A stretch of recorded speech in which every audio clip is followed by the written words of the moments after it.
So now, it's been almost 10 years since YC 500 and Techstars started, right? So we're entering into the accelerator 2.0, right?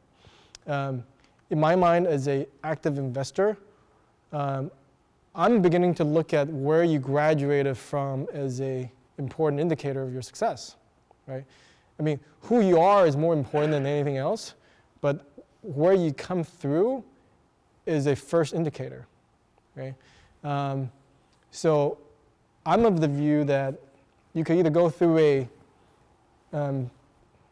sort of a generic, generalist accelerator program where they teach you the fundamentals of building companies, sales, marketing. It's great, right? And you get to meet some other entrepreneurs. Or you go through one of these highly specialized, almost like Navy SEAL kind of training where you just do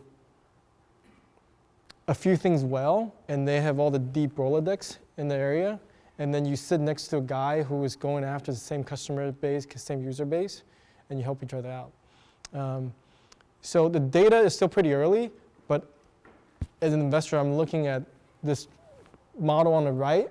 In theory, should have better performance, right?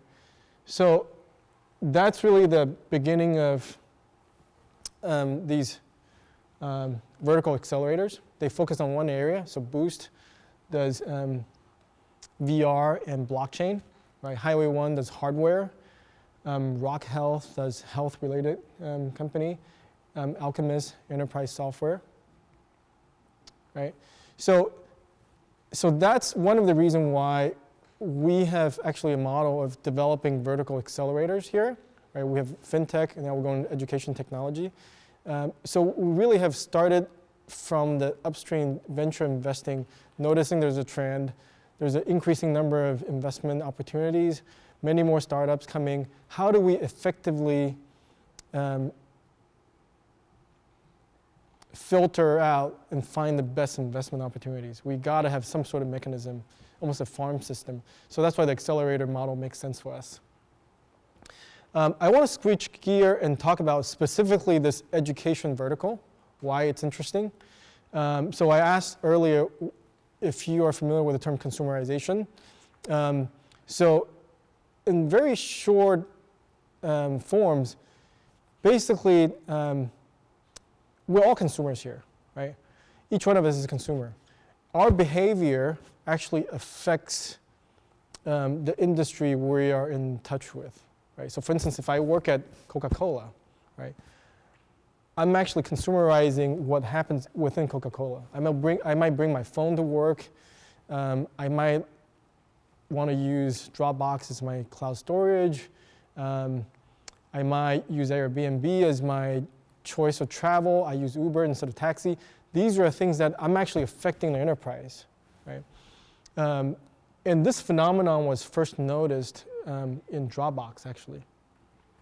When the Dropbox employees started using Dropbox for their work related projects, and suddenly it sort of took over the enterprise software, and it happened first to the tech companies in Silicon Valley, right?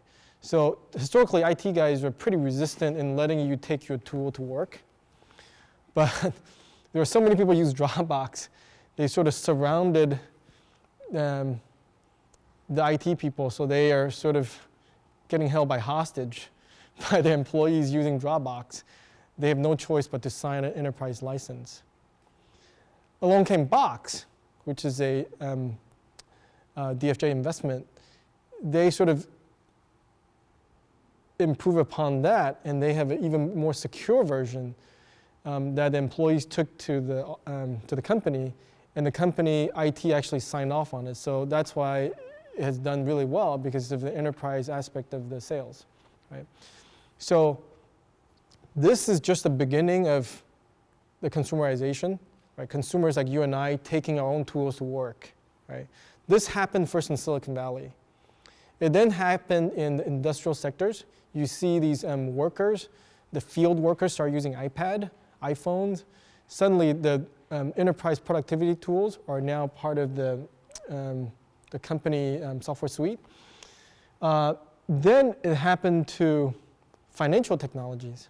You see each sector slowly fall down like dominoes, right? Just people started taking their own gadgets to work.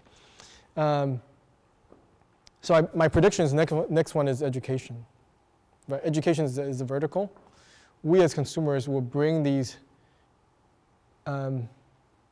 devices and software to the schools.